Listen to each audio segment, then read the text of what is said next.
మదర్సా విద్య అనేది ఉగ్రవాద మనస్తత్వాన్ని పెంపొందిస్తుంది అంటూ వివాదాస్పదమైనటువంటి వ్యాఖ్యలు చేశారు ఉత్తరప్రదేశ్ ఉప ముఖ్యమంత్రి కేశవ్ ప్రసాద్ మౌర్య.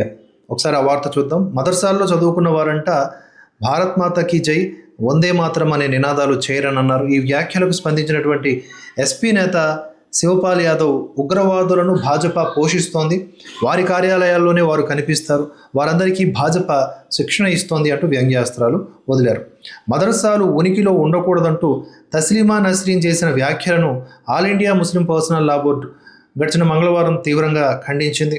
తస్లీమా చేసిన వ్యాఖ్యలు రెచ్చగొట్టేవిగా ఉన్నాయని అభివర్ణించింది. నిజానికి ఈ మదర్సాల మీద ముస్లిం కమ్యూనిటీ నుంచి కూడా చాలా వరకు వ్యతిరేకత వస్తూ ఉంటుంది. లైక్ వక్ఫ్ బోర్డు మీద ఎలాగైతే దాని వలన ముస్లింలే బాధితులుగా మనకు కనిపించారు, ఈ మదర్సాల కేంద్రంగా కూడా కొన్ని దుర్మార్గాలు జరుగుతూ ఉన్నాయి. అక్కడ ఏం బోధిస్తూ ఉన్నారు, జవాబుదారితనం ఏమిటి, అక్కడ చదివిన వాళ్ళు ఏమవుతారు, అక్కడ అసలు ఏం చదువుతున్నారు, ఇది మెయిన్ కదా.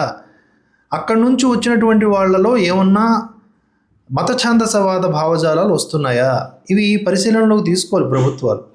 ఇప్పుడు ఉత్తరప్రదేశ్ ముఖ్యమంత్రి చేసిన వివాదాస్పద వ్యాఖ్యలు అనుకుందాం, కానీ వాటిని కన్సిడర్లోకి తీసుకొని లేకపోతే వాటిని వాదించి విభేదించాల్సింది ముస్లింలకు సంబంధించినటువంటి పార్టీలు లేదా నాయకులు లేదా పెద్దలు. అలా కాకుండా ఇక్కడ ఎవరు రెస్పాండ్ అయ్యారు చూడండి, అదే ఇక్కడ సాడ్ థింగ్ అనమాట. ఎస్పీ నేత రెస్పాండ్ అయ్యాడు.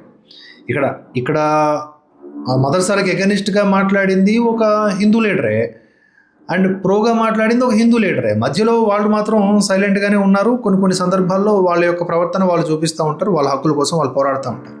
కానీ బికాజ్ ఆఫ్ ఈ ల్యాక్ ఆఫ్ హిందూ యూనిటీ వల్ల ఈ పరిస్థితులు కనిపిస్తూ ఉన్నాయి. ముఖ్యంగా పాలిటిక్స్, ఆ పదవుల కోసం అని చెప్పేసి ఈ సెక్యులరిజం పాట పాడుతా, అసలు వాస్తవమా కాదా, ఎందుకు ఈ మాట అన్నారు ఉత్తరప్రదేశ్ ముఖ్యమంత్రి Keshav Prasad Maurya, let us think, let us discuss about it అని అంటేగా తెలుస్తుంది అసలు మదర్సాల కేంద్రంగా ఏం జరుగుతోంది. ఇప్పుడు వీళ్ళు వెంటనే ఆర్ఎస్ఎస్, బీజేపీ ఇవి ఉగ్రవాద కార్యాలయాలు అంటారు. సరే, 2 చోట్ల సీసీ కెమెరాలు, 2 చోట్ల జరిగేటటువంటి పనులకు సంబంధించినవి బయట పెట్టండి.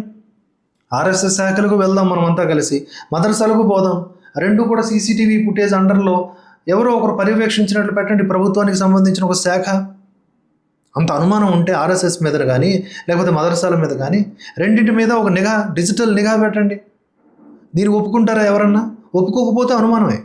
ఒప్పుకోకపోతే ఇక్కడ కేశవ ప్రసాద్ మౌర్య గారు చేసిన వ్యాఖ్యల్లో కొంత నిజం ఉందని అనుకోవాలి.